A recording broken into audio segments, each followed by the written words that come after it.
প্রিয় শিক্ষার্থী, তোমরা কেমন আছো? আশা করি ভালো আছো। হ্যাঁ, আল্লাহর রহমতে আমিও ভালো আছি। বকাসদর ফাজিল মাদ্রাসা অনলাইন ক্লাসে তোমাদের স্বাগত। আমি মোহাম্মদ জয়নাল আবেদিন ভূঁইয়া, সহকারী শিক্ষক, বকাসদর ফাজিল মাদ্রাসা, সীতাকুণ্ড, চট্টগ্রাম।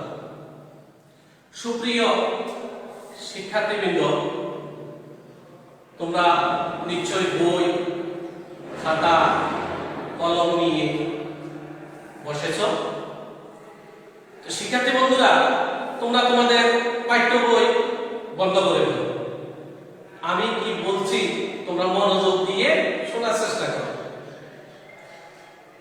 শিক্ষার্থী বন্ধুরা, তোমরা যে যেখানে আছো, তোমাদের সামনে, পিছনে, ডাইনে, বাঁয়ে যতদূর চোখ যায় একটু তাকিয়ে দেখো। কি দেখতে পাচ্ছ? কিছুই কি দেখতে পাচ্ছ? হ্যাঁ শিক্ষার্থী বন্ধুরা, তোমরা দেখতে পাচ্ছ, তোমরাই বলছো গাছ। আর কি দেখতে পাচ্ছ বন্ধুরা? তোমরাই বলেছ পানি, ঘরবাড়ি। আর কিছু দেখতে পাচ্ছ শিক্ষার্থী বন্ধুরা?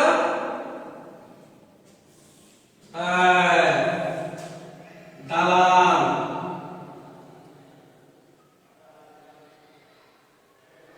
ইত্যাদি। আরো অনেক কিছু বন্ধুরা তোমরা দেখতে পাচ্ছ। তাহলে তোমরা যেগুলো দেখছো সেগুলো হলো কি? সেগুলোকে আমরা কি বলবো? সেগুলো আমাদের কি? সেগুলো হলো আমাদের সম্পদ। এগুলো হলো আমাদের সম্পদ। সম্পদকে দুই ভাগে ভাগ করা হয়েছে। এক হলো প্রাকৃতিক সম্পদ, দুই হলো মানব সৃষ্ট সম্পদ। তাহলে শিক্ষার্থী বন্ধুরা, আজ আমি তোমাদের সাথে কি নিয়ে আলোচনা করব নিশ্চয়ই তোমরা বুঝতে পেরেছো। হ্যাঁ শিক্ষার্থীরা, তোমরাই বলেছো প্রাকৃতিক সম্পদ নিয়ে আলোচনা করব। তো তোমাদের অধ্যায় 13, প্রাথমিক বিজ্ঞান বইয়ের অধ্যায় 13, প্রাকৃতিক সম্পদ। প্রাকৃতিক সম্পদ এই বিষয় নিয়ে আজকে আমার আলোচনা। শুরুতেই বলেছিলাম যে আমরা সম্পদকে কয় ভাগে ভাগ করা যায়? হ্যাঁ, তোমরা ঠিক বলেছো, দুই ভাগে। কি কি? এক হলো প্রাকৃতিক সম্পদ, দ্বিতীয়ত হলো মানব সৃষ্ট সম্পদ। মানব সৃষ্ট সম্পদ। এবার আসো বন্ধুরা, প্রাকৃতিক সম্পদের মধ্যে আমরা আরো যাই কিছু দেখতে পাচ্ছি, যে আমরা যে যেখানে আছি সেখানে নিশ্চয় আলো আছে না শিক্ষার্থী বন্ধুরা? কিসের আলো সেটা? হ্যাঁ, সূর্যের আলো। তাহলে আমি এখানে সূর্যের আলো এটা যোগ করলাম। সূর্যের আলো। তারপর আর কি দেখতে পাচ্ছ? মাটি। মাটি দেখতে পাচ্ছ তোমরা। বালি দেখতে পাচ্ছ। আর কি দেখতে পাচ্ছ শিক্ষার্থী বন্ধুরা? পশু পাখি। পশু পাখি, অনেক কিছু তোমরা দেখতে পাচ্ছ। তাহলে এবার আসি আমরা এই যে সূর্যের আলো, মাটি, দালান, ঘরবাড়ি, পানি, গাছ, এগুলো কিন্তু সব আমাদের মূলত কিছু কিছু সরাসরি প্রাকৃতিক সম্পদ, আবার কিছু কিছু মানব সৃষ্ট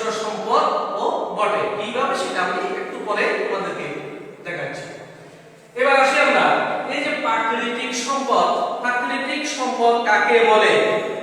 প্রকৃতিতে পাওয়া যে সকল সম্পদ মানুষ তার চাহিদা পূরণের জন্য ব্যবহার করে থাকে তাই হলো প্রাকৃতিক সম্পদ। তাহলে প্রকৃতিতে পাওয়া, প্রকৃতিতে পাওয়া, তাহলে কি বলেছিলাম শিক্ষার্থীরা? প্রকৃতিতে পাওয়া যে সকল সম্পদ, যে সকল সম্পদ, প্রকৃতিতে পাওয়া যে সকল সম্পদ মানুষ তার চাহিদা পূরণের জন্য ব্যবহার করে, মানুষ তার চাহিদা পূরণের জন্য ব্যবহার করে,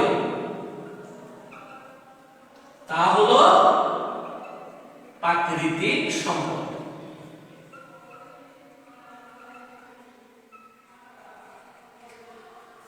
প্রকৃতিতে পাওয়া যে সকল সম্পদ মানুষ তার চাহিদা পূরণের জন্য ব্যবহার করে তাই হলো প্রাকৃতিক সম্পদ। তাহলে মানব সৃষ্ট সম্পদ কি? মানব সৃষ্ট সম্পদ হচ্ছে মানুষের প্রয়োজন, মানুষের তৈরি সম্পদই হলো মানব সৃষ্ট সম্পদ। মানুষের তৈরি সম্পদই হলো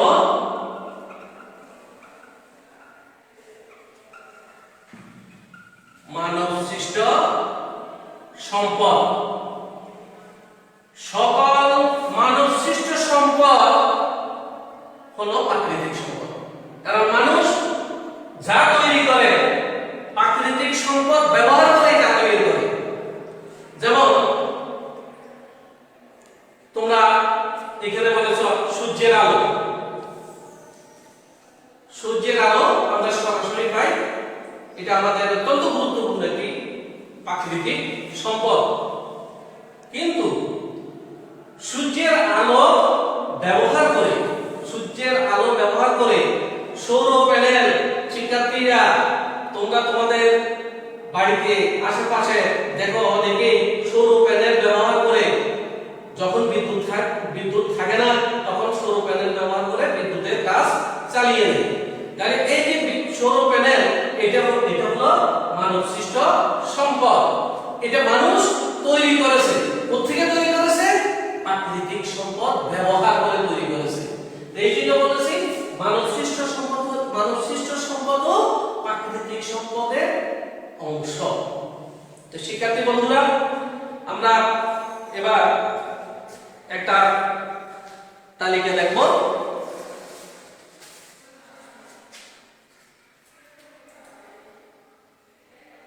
তোমরা একটু বোর্ডের দিকে তাকাও। ইতিপূর্বে তোমরা যেগুলো বলেছ আমি তার থেকে এখানে 10টি তথ্য এখানে সংযোজন করেছি। আমাদের সম্পদগুলো এখানে আমি লিখেছি: মাটি, ঘাস, পানি, গাছপালা, বালি, ঘরবাড়ি, সূর্যের আলো, বায়ু, গ্যাস, পশু পাখি। শিক্ষার্থী বন্ধুরা, এই 10টি থেকে তোমাদেরকে বেছে নিতে হবে কোনটি প্রাকৃতিক সম্পদ আর কোনটি মানব সৃষ্ট সম্পদ। তাইলে শিক্ষার্থী বন্ধুরা, তোমরাই বলেছ মাটি একটি প্রাকৃতিক সম্পদ। গাছ, তাহলে বন্ধুরা তোমরা বলো গাছটা কি প্রাকৃতিক সম্পদ না মানব সৃষ্ট সম্পদ? তোমরা কি বলতে পারবে গাছ কি দিয়ে তৈরি হয়? গাছ তৈরি হয় বালি দিয়ে। তাহলে বালিকে ব্যবহার করে যেহেতু গাছ তৈরি হচ্ছে, ওই যে বলেছিলাম মানুষের তৈরি সম্পদই হলো মানব সৃষ্ট সম্পদ। তাহলে গাছটা হবে কি মানব সৃষ্ট সম্পদ। আমরা মানব সৃষ্ট সম্পদের এখানে লিখলাম গাছ, এখানে লিখলাম মাটি, এরপর আসো পানি। পানি অপর নাম জীবন, যা অপুরন্ত। আল্লাহ তাআলা আমাদেরকে এমন ভাবে দিয়েছেন, আমরা যতই ব্যবহার করি না কেন এটা কোনো তাহলে পানি এটা একটি প্রাকৃতিক সম্পদ। গাছপালা তোমরাই বলেছো, প্রথমেই বলেছিলে গাছ, তাহলে গাছপালা এটি একটি প্রাকৃতিক সম্পদ। বালি বালি বালি এটি একটি, হ্যাঁ ঠিক বলেছো, এটাও প্রাকৃতিক সম্পদ। আমি শিক্ষার্থী বন্ধুরা তোমরা একটু খেয়াল করো, আমি মাটি এবং বালি দুটো দিয়েছি, কি জন্য দিয়েছি? তোমাদের ভিতরে কোনো সন্দেহ জাগে কিনা? দুটো একই জিনিস, মাটি বালি সমষ্টি। বালি হলো মাটির ক্ষুদ্রতম অংশ। তাহলে বালি যদি মাটির ক্ষুদ্রতম অংশ হয়, মাটি যদি প্রাকৃতিক সম্পদ হয়, তাহলে বালিও প্রাকৃতিক সম্পদ। গড়বাড়ি গড়বাড়ি এগুলো কি? এগুলো কার তৈরি? হ্যাঁ ঠিক বলেছ, এগুলো মানুষের তৈরি। তাহলে এগুলো, এটা হলো মানব সৃষ্ট সম্পদ। সূর্যের আলো একটু আগে বলা হয়েছিল, এই জন্য রিপিট করলাম না। সূর্যের আলো, বায়ু, বায়ুকে তোমরা দেখতে পাও না? শিক্ষার্থীরা ঠিকই বলেছ। তাহলে কিভাবে বায়ু আসে তোমরা বুঝতে পারো? গাছ, শিক্ষার্থী বন্ধুরা গাছের পাতার নড়ন দেখে, গাছের পাতার নড়াচড়া দেখে তোমরা বুঝতে পারো যে বায়ু আছে। তাহলে বায়ু এটাও প্রাকৃতিক সম্পদ। গ্যাস অত্যন্ত মূল্যবান একটি সম্পদ। শিক্ষার্থীরা এই গ্যাস হচ্ছে আমাদের প্রাকৃতিক সম্পদ, তবে এটা মাটির গভীর সম্পদ বিধায় এটাকে খনিজ সম্পদ বলা হয়। পশু পাখি, পশু পাখি নাম বলতে পারবা? কয়েকটি পশুর নাম বলতে পারবা? হ্যাঁ শিক্ষার্থীরা, গরু, ছাগল, তোমরাই বলেছ গরু, ছাগল, হাঁস, মুরগি ইত্যাদি। তাহলে আমরা এই ভাগটুকু করে নিলাম। প্রাকৃতিক সম্পদ কোনগুলো, মানব সৃষ্ট সম্পদ কোনগুলো। শিক্ষার্থী বন্ধুরা তোমরা যে যেখানে বসা আছো, তোমরা যে যেখানে বসা আছো একটু খেয়াল করে দেখো, সেটি কি মানুষ তৈরি করেছে নাকি প্রকৃতি থেকে সেটা উঠে এসেছে? যে ভবনে বসে আছো, যে ঘরে বসে আছো, যে বেঞ্চের উপর বসে আছো, যে চেয়ারের উপর বসে আছো, যে টেবিলের উপর বসে আছো, সেগুলো হচ্ছে মানব সৃষ্ট সম্পদ। মানুষ সেগুলো তৈরি করেছে। যেমন গাছ, গাছকে কেটে করা হয়েছে কাঠ, কাঠ থেকে ঘরবাড়ি তৈরি হয়েছে। শিক্ষা প্রতিষ্ঠানে তোমরা যেখানে যেখানে আছো সেখানে বসে আছো, সেখানে বেঞ্চগুলো তৈরি করা হয়েছে। সুতরাং এই ঘরবাড়ি এটি হচ্ছে মানব সৃষ্ট সম্পদ। বালি থেকে কাঁচ, কাঁচ দিয়ে তৈরি হয়। শিক্ষার্থী বন্ধুরা এটা কিসের ছবি তোমরা কি দেখতে পাচ্ছ? শিক্ষার্থীরা এটি হচ্ছে একটি গ্লাসের ছবি।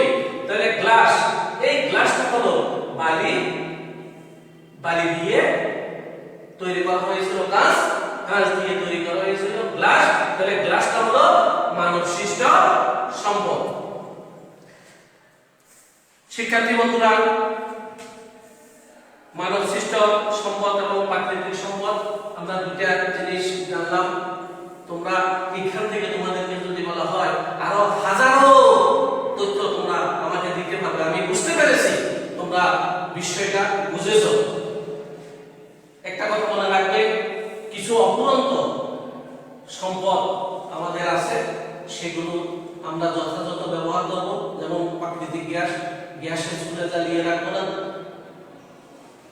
কারণ এটা যদি একবার শেষ হয়ে যায় তাহলে আর ফিরে আমরা পাবো না। তো তোমাদের একটা বাড়ির কাজ দিচ্ছি আমি, বাড়ির কাজটা তোমরা খাতায় লিখে নাও।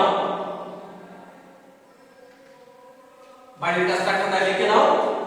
একটি সুন্দর বাড়ি করতে,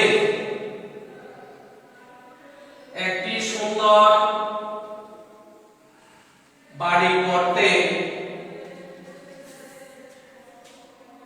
তোমার কোন কোন প্রাকৃতিক সম্পদ প্রয়োজন? তোমার কোন কোন প্রাকৃতিক সম্পদ প্রয়োজন, তার এমন তিনটি প্রাকৃতিক সম্পদের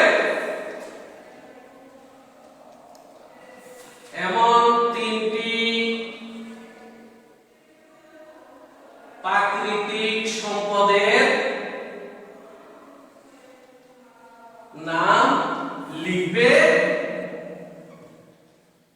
এবং এটি লিখে আমার মেসেঞ্জারে পাঠিয়ে দেবে।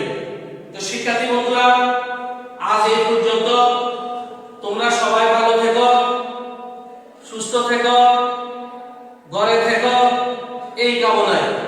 আল্লাহ হাফেজ।